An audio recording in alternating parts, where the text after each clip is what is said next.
हम सभी इस बात से अवगत हैं कि द्वापर युग का अंत कुरुक्षेत्र युद्ध के तुरंत बाद हो गया था। सभी योद्धा वीरगति को प्राप्त हो चुके थे और अर्जुन की शक्तियां भी श्री कृष्ण द्वारा वापस ले ली गई थी। आपने यह कथा भी सुनी होगी कि जब युद्ध से ठीक पहले कृष्ण युधिष्ठिर को उपदेश दे रहे थे, तब उन्होंने समय को रोक दिया था।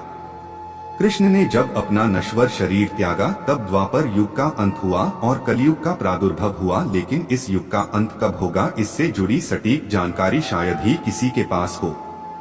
इस लेख में हम इसी विषय पर बात करने जा रहे हैं कि आखिर कलयुग का अंत कब होगा और जब इसका अंत होगा तब क्या होगा।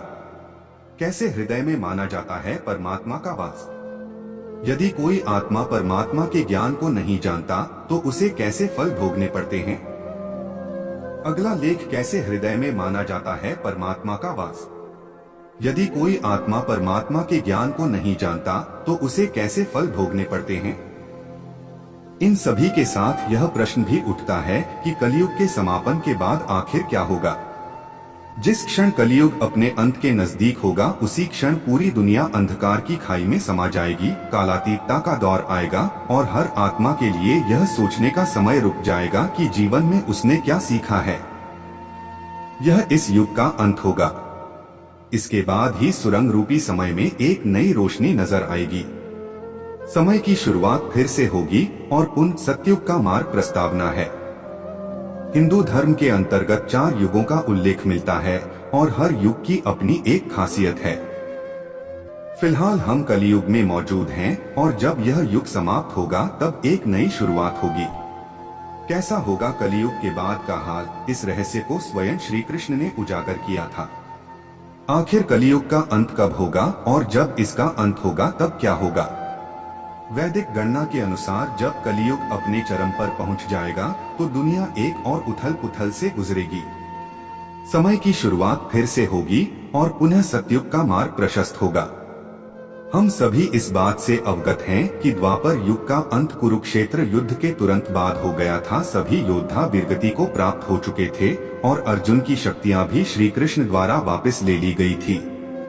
आपने यह कथा भी सुनी होगी कि जब युद्ध से ठीक पहले कृष्ण युधिष्ठिर को उपदेश दे रहे थे, तब उन्होंने समय को रोक दिया था। कृष्ण ने जब अपना नश्वर शरीर त्यागा, तब द्वापर युग का अंत हुआ और कलयुग का प्रादुर्भाव हुआ। लेकिन इस युग का अंत कब होगा, इससे जुड़ी सटीक जानकारी शायद ही किसी के पास हो। इस लेख में हम इसी विषय पर बात करने जा रहे हैं कि आखिर कलयुग का अंत कब होगा और जब इसका अंत होगा तब क्या होगा। आखिर क्यों घर परिवार में महाभारत न पढ़ने की सलाह दी जाती है।